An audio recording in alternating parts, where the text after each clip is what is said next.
months, some Indian media outlets and officials have joined their efforts to sow discord over China's proposed Belt and Road Initiative. Among those, they have touted the old cliché of Chinese debt trap, saying the BRI has put some low and middle-income countries in Africa and South Asia in financial difficulties. Now, let's get things straight about the so-called debt trap. First, the so-called debt trap theory is completely fabricated. The Atlantic published an article titled, "The Chinese Debt Trap is a Myth." It cited a lot of evidence that proves the so-called Chinese debt trap is a deliberate lie made by some Western politicians. After their so-called evidence was confronted with facts and figures from many countries concerned, they took a new approach and used the rhetoric of hidden debt. Since it's hidden, they can offer an appalling number that simply cannot be verified. Second, not all debt is bad, and the loans from China are developmental in nature.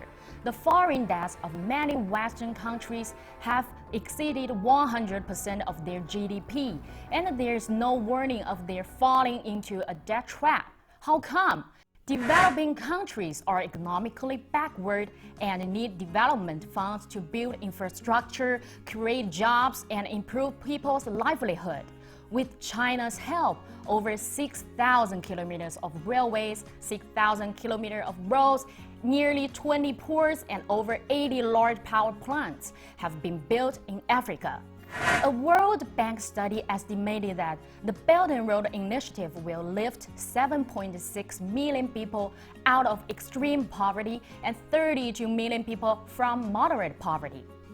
Third, China is not the only lender to the Belt and Road countries, and its share in the total debt is not big either. At present, the majority of debt of developing countries along the Belt and Road still comes from commercial creditors of developed countries and multilateral financial institutions.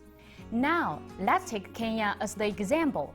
Data show that some 30% of Kenya's external debt comes from commercial banks, 30% from bilateral lenders, and the remaining 40% from multilateral financiers. Fourth, China's loans to African countries are not only project-tied but also concessional. A research from a China-Africa workshop in Johns Hopkins University found that Chinese banks are willing to restructure the terms of existing loans and have never actually seized an asset from any country.